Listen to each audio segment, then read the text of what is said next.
Hey, welcome my friends. Hello. Here we are. Today's date is, of course, the 8th of February 2023. Happy birthday to my eldest son, who's turning 21 today. Happy birthday, Lucas. Here we are. Welcome. Chat with Matt. Half an hour to talk about whatever's going on for you. I just had a flashback of what was going on 21 years ago. Yeah, we had a difficult couple of days. But anyway, that's another story for another time.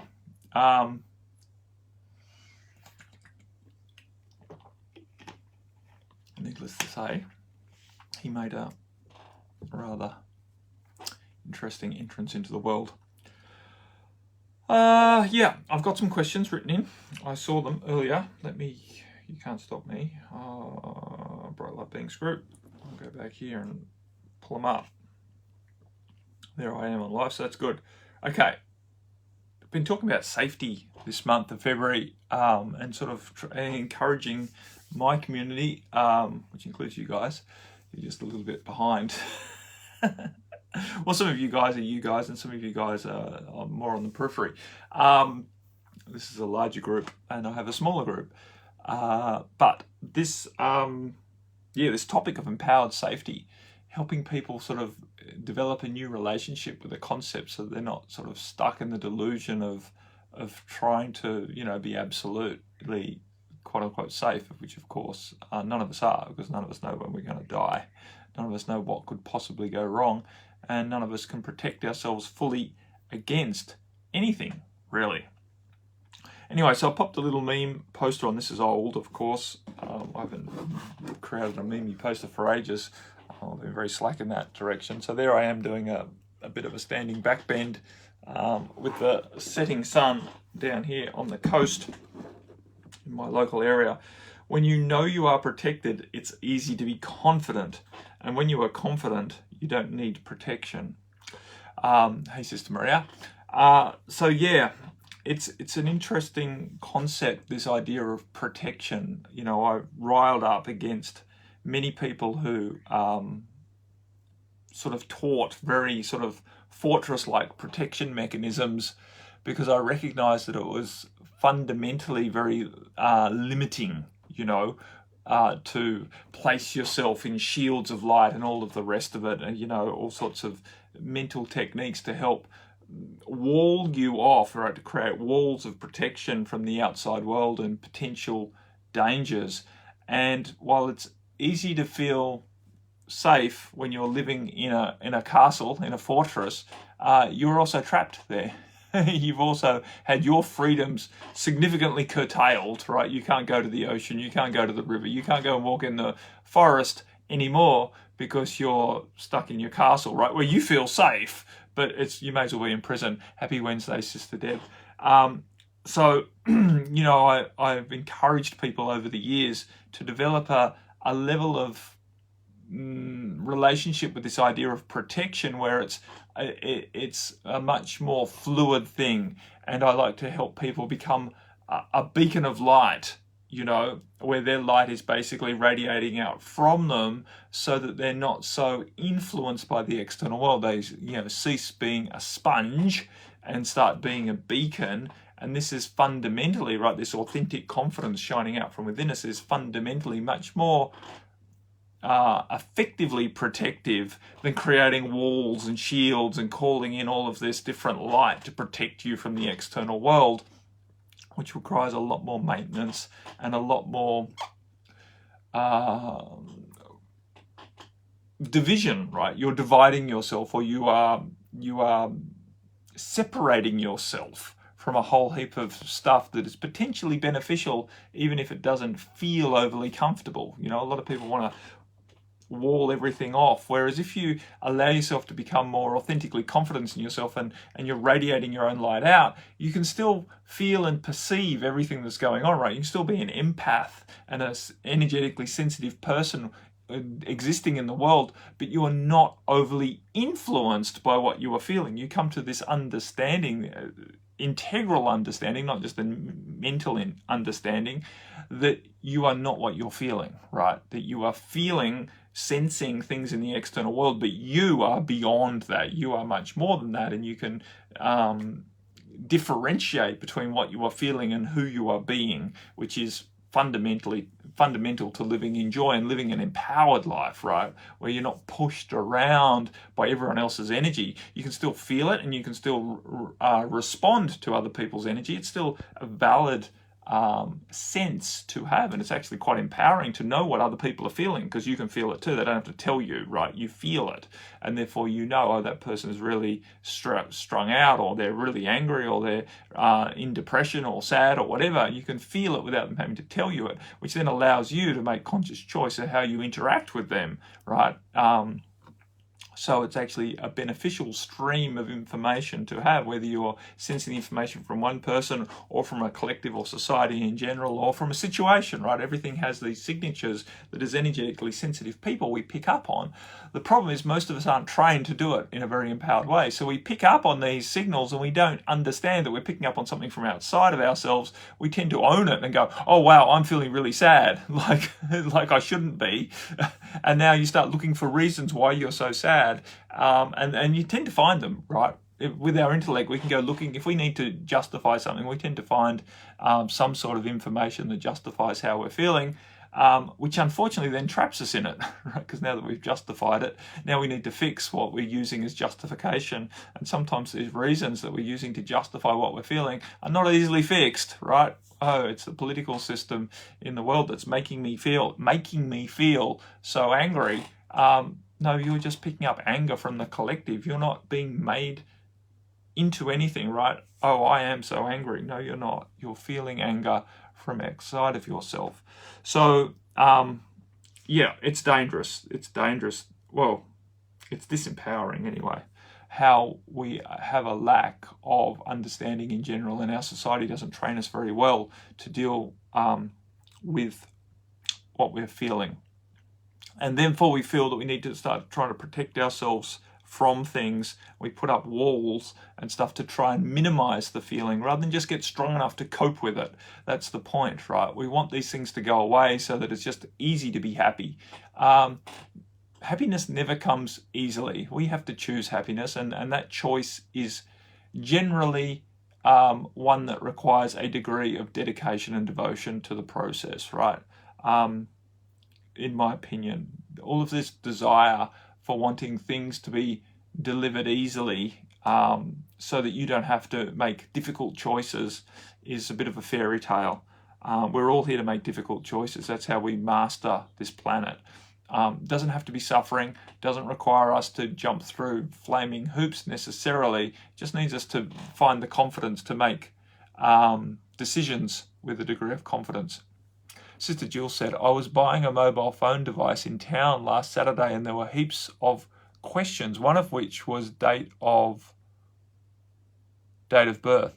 The lad serving me in his 20s paid me a tremendous compliment by saying I was so vibrant and bursting with energy, he thought I was much younger. Yay, very happy he could spot it. Yeah, that's always nice to receive such a compliment. Well done, Jill. Enjoy it and receive it. So, yeah, when you're confident, you don't need to do all this protection work. So finding safety in ourselves is really about choosing to let go of needing to be absolutely sure that all the I's are dotted and the T's are crossed, because we can never be sure of everything, right? None of us know when we'll take our last breath, hey, Sister Kelly, and that's okay, right? The point is to consciously choose to feel safe enough to be able to relax. And the irony is once you relax, you feel more safe, because when we're in a stress response, biologically, our attention is going to perceived threats, right? We are hypervigilant to what could be perceived as a threat because we're feeling stressed and we want to know why. We want to know what danger is around us to justify the feeling of stress that we're feeling. And so we go looking for it, and then we start finding it, right? Oh, the political situation. Oh, the financial system. Oh, there's a war in the Ukraine. Oh, there's, potentials going on here. Oh, the weather, and right? So we start finding reasons to justify why we're so stressed, and then that sort of locks in the stress response. and we start living in chronic stress, and our life force is zapped, and we just slide down a slippery, muddy, stinky slope into a quagmire of low vitality and little opportunity for expressing ourselves expansively as a being of light, which is what we came here to be. So relaxation, which I've said so many times, I'm just telling people, relax, right? Because when you relax, everything improves, right? Because you start reducing the stress response, you can start seeing things more clearly, your biology starts improving. When you're under stress, you don't digest anything properly, you don't eliminate toxins properly, your cells aren't regenerating properly. Everything is on the back foot when you're under stress, right from the very simple biology of who you be as a physical manifestation in this body, in this temple, right the way through to how your mind is cognating and perceiving the world. Right, when you're under stress, you are threat-based, you are basically fear-based as opposed to loving-based. You're not looking for opportunities when you're under stress, you're looking for threats to avoid. So, and your emotions, right? Everything's overwhelming because you're already at capacity with your system, right? Under a stress response, your nervous system is already, very, very fragile. And so emotions tend to just push you into overwhelm, and you can't regulate easily, right? So relax, my friends. Do whatever is required to help you relax. That's first and foremost. It's both the first aid you do when you recognize you're sort of slipping into overwhelm and things are getting on top of you. You must be willing to stop and do whatever required. If that's stop and get in a hot shower or a cold shower or go for a swim in the ocean, do it. If it's just take a few breaths, if it's make a cup of tea, do it on whatever levels you need to do, right? Stop, meditate, listen to some MP3s, whether they're mine or anyone else's, doesn't really matter. Whatever works for you, be willing to do it. Because the point is, if you invest some energy in what's going to serve you, that investment is always going to help. The very fact that you are willing to invest your time in things that are self-loving, right? Self-care, helps to reduce the stress response right from the get-go, right? Because you're being empowered in that moment, and you're not feeling like a full victim to the world, right? Yeah, go out in the garden, Jill. Exactly, right? Get your hands in the earth. That is so, take your shoes off and walk on the beach if you're in that situation, or walk in the forest barefoot. Do what is required to ground yourself and help yourself reduce the stress response, because from that point you can make conscious decisions about how you are managing your perspective in ways that's going to take you forward rather than allow you to keep going down the rabbit hole or down the slippery slope or whatever we want to how we want to phrase that. Anyway, it sort of feeds into Zena's question and then Jen's question as well. So Zena wrote, hi Matt, I think you've addressed this previously upon occasion, but would be interested in hearing your thoughts again on the following. Been absolutely exhausted lately since the start of 2023 and really struggling with motivation, especially for physical tasks. I'm usually high energy, very productive, busy person with lots of self-motivation and good endurance. I initially thought it might be because I pushed myself pretty hard for the last few months of 22, but it's more than that. There's a psychological funk that seems to have set in as well. As someone who flies solo, meeting life's needs, have a history of being, high vibrational, this is concerning. Basically, I just skipped a whole heap there because I got bored with reading. Apologies. So the question is this something your other listeners are also experiencing at the moment? Energetic influences at work. Thank you for your thoughts on this. Yeah, so yes, lots of people are experiencing this, including myself. I have been incredibly tired for the entire of 2023, and it started before Christmas, actually. And like you, I had an excuse for it. Hey, Brother Rich, I had worked incredibly hard for the last sort of 4 or 5 months of 2022, renovating this place under lots of, different timeline constraints and pressures. And I just had enough, right? And so the energetic funk seemed to have good reason, and so I gave myself permission to rest, through Christmas, New Year, and didn't do much at all, and then really, really struggled to get back into work, both, external work, and even promoting what I do here, which I haven't done really for years, to be honest. I haven't done much promotion because by and large, I recognize that I've been in a massive phase, a long phase of integration and assimilation and purification, really. I'm basically integrating a new version of myself, which means releasing a whole heap of crap from my field, and that has required me to be more introvert, really, and not out there. Like, I'm not advertising on Facebook or anything like that. I still show up and do these. This is sort of my therapy session. I do other things. I've still got my group that I'm still showing up. We still do a topic every month. I'm still quote unquote working, right? But I'm not actually actively expanding my reach at the moment because I don't feel that it's appropriate. I don't feel that it's beneficial to me to be doing so, even though egoically I would love to, even though egoically I feel that I'm not doing enough and I'm somehow failing. Sometimes we just have to manage those egoic feelings that we should be doing more, or I should be more successful, or I don't feel like enough in this current iteration. I recognize that it doesn't matter what I do, I won't feel like enough. Right? Because that's what I'm releasing. What I'm feeling is what I'm releasing, and not enoughness has plagued me this entire life right from the get-go. And so I have to be willing to let go of needing to mitigate not feeling enough by doing so much, right, to kind of prove that I am enough. As long as I'm in that relationship with not enough, where I'm sort of denying it by being hyper achieving, hyper achievement, which is what I did my whole life, right? Whether it was sports or academia or work or, doing stuff, helping people to prove that I'm enough, to try and counteract this deep gnawing feeling that I'm not. We have to come into acceptance of these shadows, right? This not enough shadow that I carry from other lifetimes needs to be accepted and loved, and not fought against in order to expand out of it. So I know I'm going well off topic. So the point is, this year, the start of this year has been incredibly hard for all of us who are sensitive. There is huge amounts of societal energy that is shifting at the moment, and many of us are feeling very, very fatigued in it. Many of us are feeling this huge wave of low motivation, right? Lack of fucks, really. I don't give a fuck about life and the world and the external, and I can't motivate myself to do what I think I should do at the moment. So this program is, I think, a combination of things. I think it's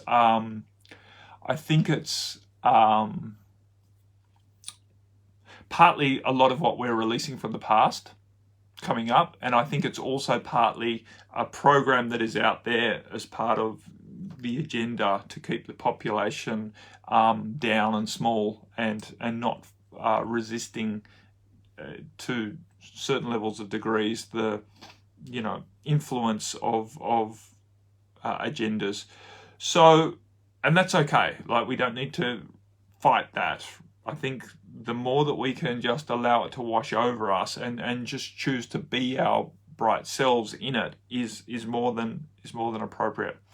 So for Zena and everyone else who's going through this, part of the process is, again, managing this idea that we're not safe if we're not vital, that we're not safe if we're not working our ass off, right? That we're not acclimating and we're not accumulating enough money to create our survival if we're not working hard, right?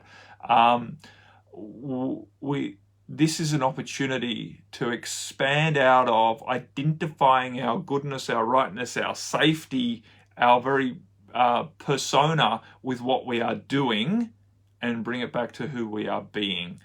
And while it's hard to relax into being tired, we have the opportunity to see beyond this lethargy, to see beyond this low motivation, and tune into what's beneath that, right?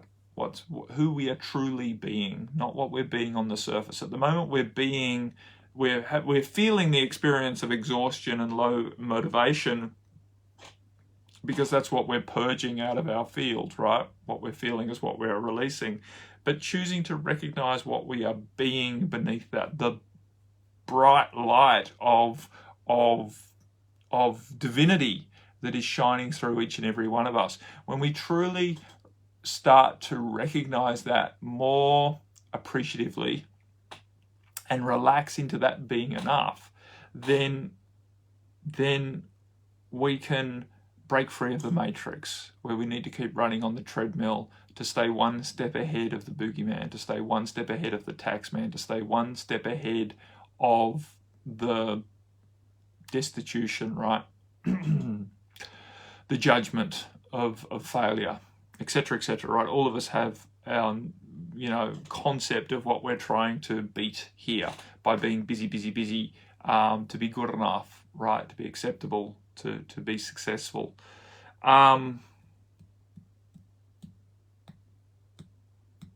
So it's time to find allowance that all of the busyness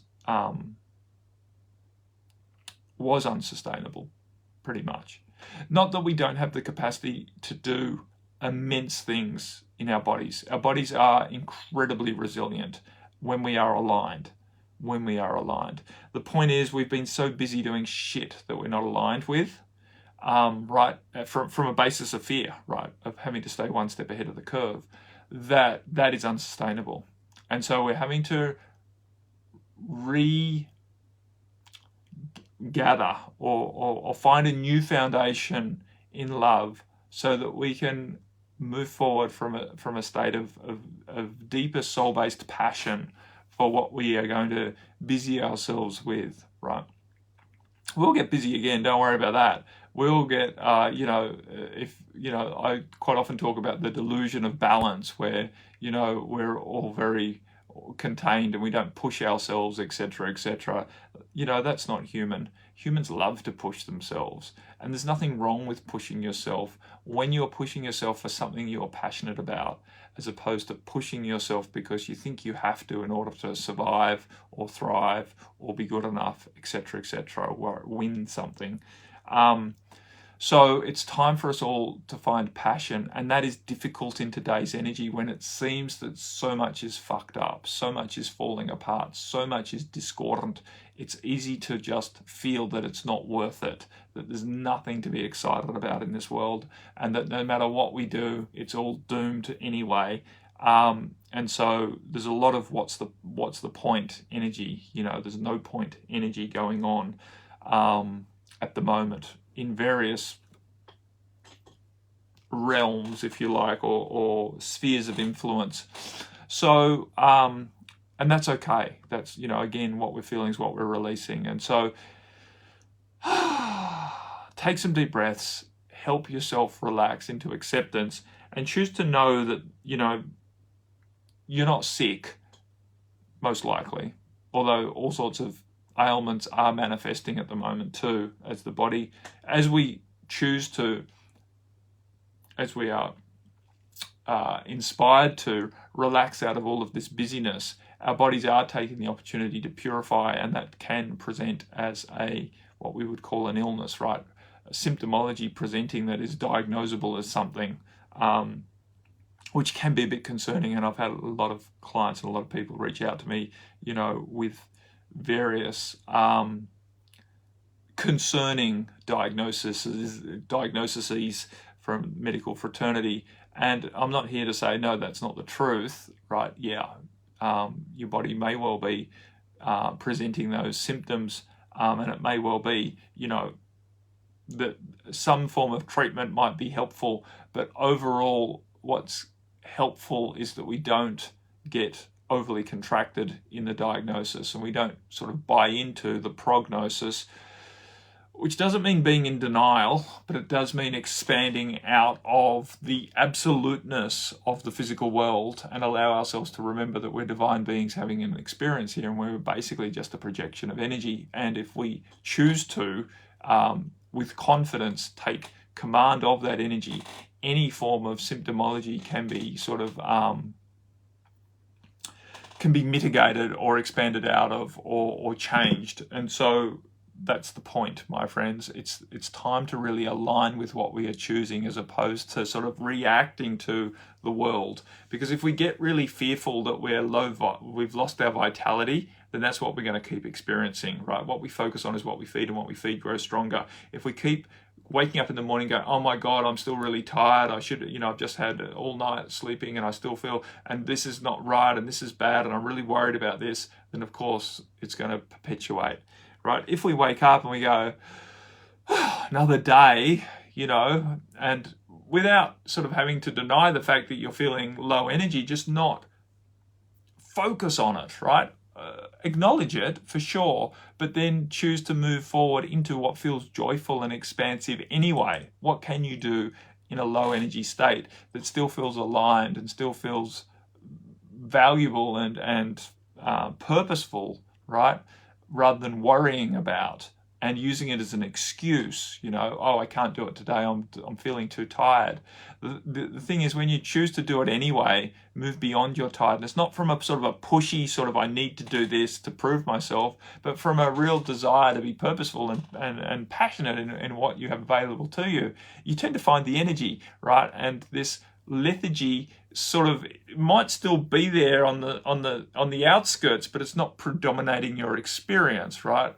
Because it's all about perspectives, and it's all about which direction we choose to look, and what you look at, is always bigger in your experience. So hopefully that helps, Sister Zena and others. Jen wrote in, feels like grief is stuck in my chest. The old strategies I've used in the past aren't available anymore. Yeah, so this grief is very, very common as well. It sort of runs hand in hand with this sort of low energy state and feeling in a funk and feeling, what's the point, right? This grief is coming up. I would like to challenge, or at least bring the opportunity to contemplate this word stuck. Stuck is such what's the right word? Conclusional word, right? That unfortunately, I hope I'm not just missing comments, because there hasn't been many, but I haven't. It doesn't look like comments are coming in, which is fine. I just don't want to be missing them if they are. Stuck is such a conclusional word. It unfortunately, is self-perpetuating. So I'm very keen to encourage people not to use words like stuck and blocked, right? Because they sound so complete, right? So full, like I'm blocked. It's like nothing can get through. It's not the case, right? No one is completely blocked. There is no absoluteness. Yeah, there's resistance, right? And it's the same with stuck. No one is completely stuck. No one is completely immobile. Everyone is still, and every energy is still moving to some degree. I get it. I get why you use that term when you say I'm feeling stuck. The energy is feeling stuck, because it doesn't feel like it's gone anywhere based on your measurements, your ability to measure over the time scale that you were choosing to measure it, right? So yeah, I feel stuck in this, but you've only been looking at it for a matter of days potentially, right? So is that really stuck, or is that just paused for a moment? A moment in celestial time, right? But for us, it's stuck. I'm stuck in this, right? Because from our ego's point of view, it hasn't moved fast enough, hasn't moved on. I haven't seen enough change in enough time, or in a short enough time, to satisfy my ego. Therefore, I'm drawing the conclusion that I'm stuck in this, right? We are so quick to do this, all of us, right? So quick to draw these conclusions and make these absolute statements like, oh no, this is stuck. I'm stuck in this grief, right? And of course, once you start telling yourself that narrative, that story, that belief, then of course you're perpetuating that, right? Because now you've got a story that I'm stuck in this.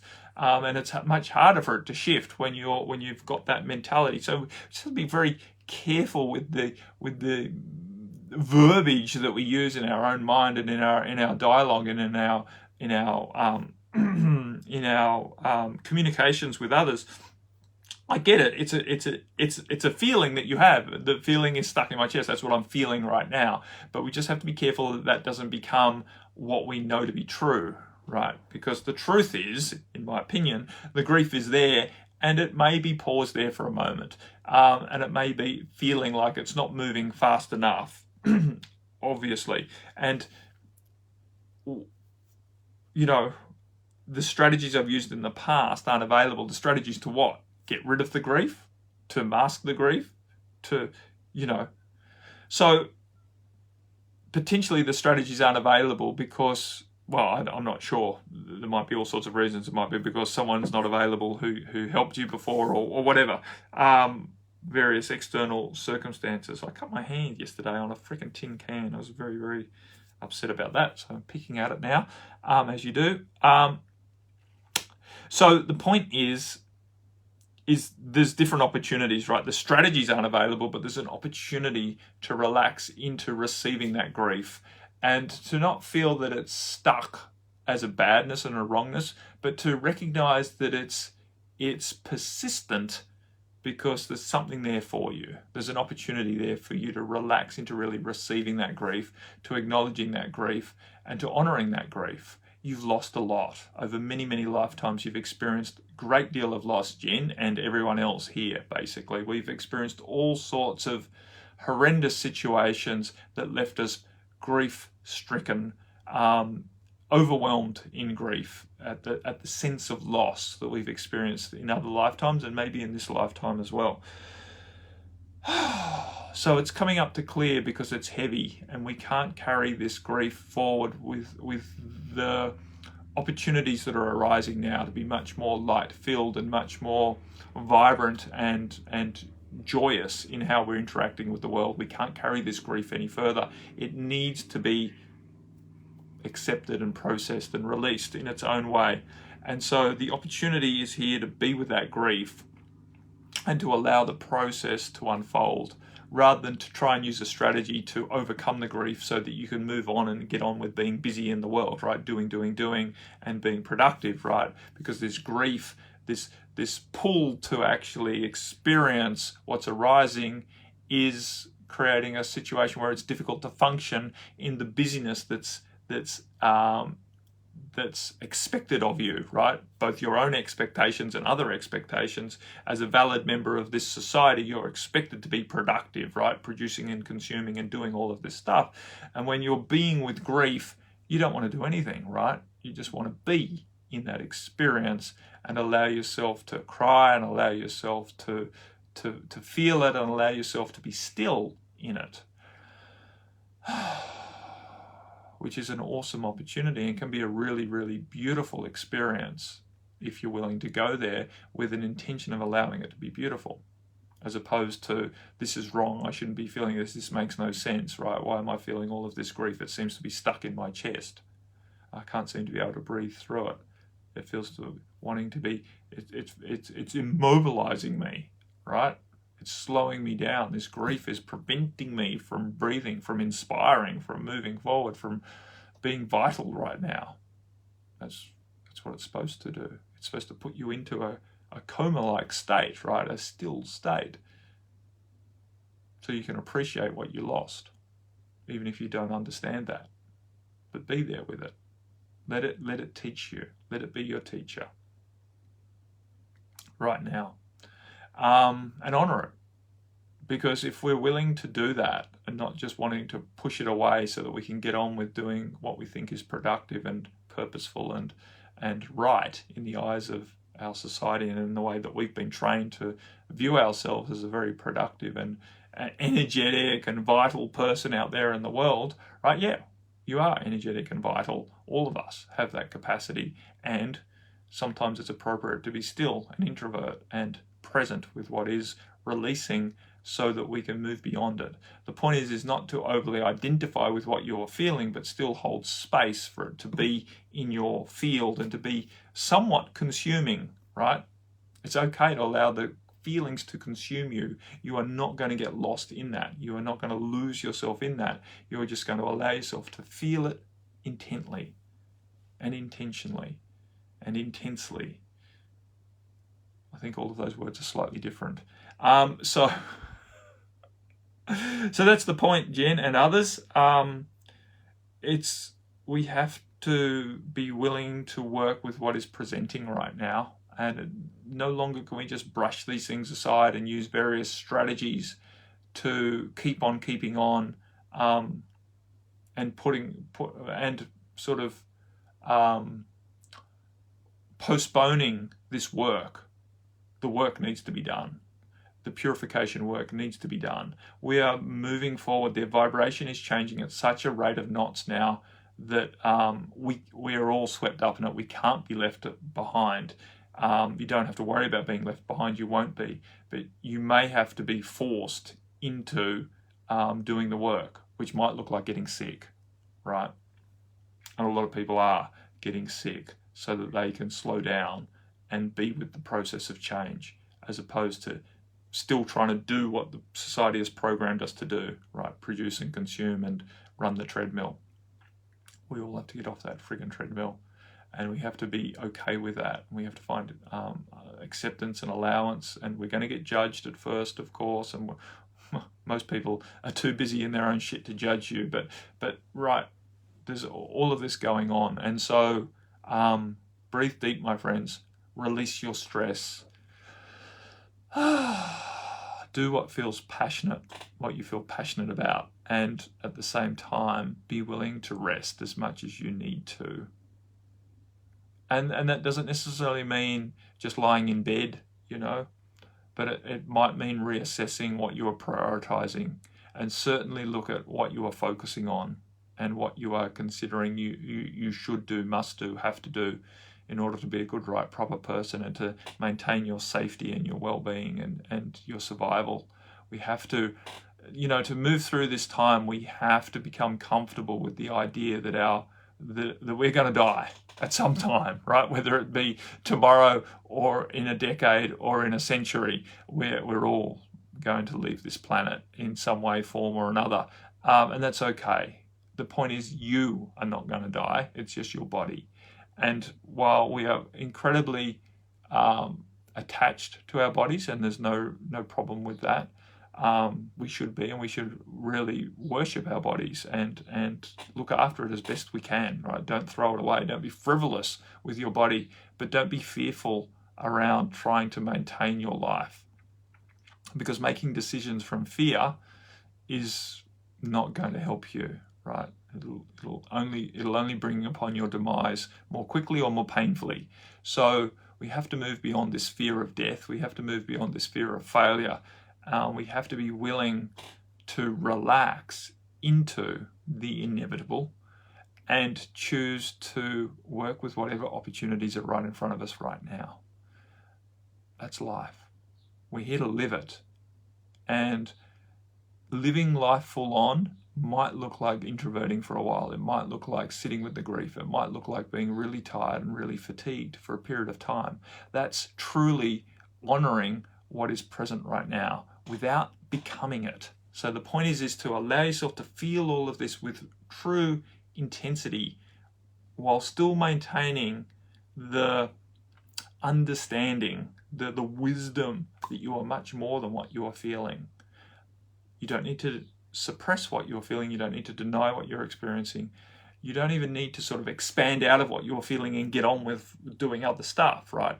Be with what you're feeling, but allow yourself to maintain mentality that you recognize that this too will pass, and that this is not an indication of you being any less than divine, right? You are not failing in the experience of feeling what you are feeling in the current moment. This is a lot of what you are feeling is what you are releasing from the past or what you are perceiving from the external world. And some of us are here as conduits to actually allow these energies to flow through us as an act of service, right? As our purpose work.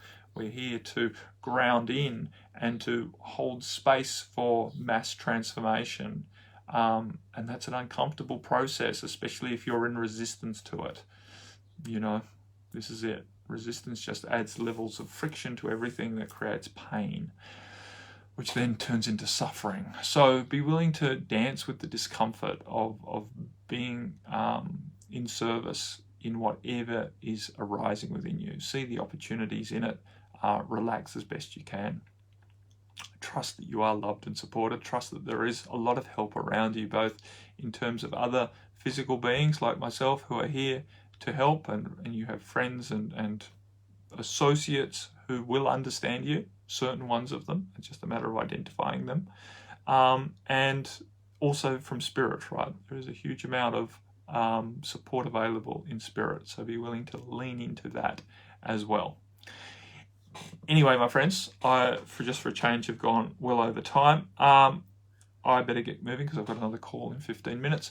Much love to you all. If you need a hand, if you think that I could potentially help you or we could potentially help you, then reach out. Don't be shy. Here to serve. Or just write in a question. Write something in the comments below this if you're watching it as a replay or you've been watching the whole thing and now you want to ask a question about something. Don't be shy. Don't be shy. Much love. Here to support you all. I'll speak to you again soon. We've just come through. I forgot to mention, we just came through the full moon, obviously, just over 2 days ago. So it has been intense. So, you've got an excuse if you need one. Full moon was intense. Full moon in Leo. Much love. Bye for now.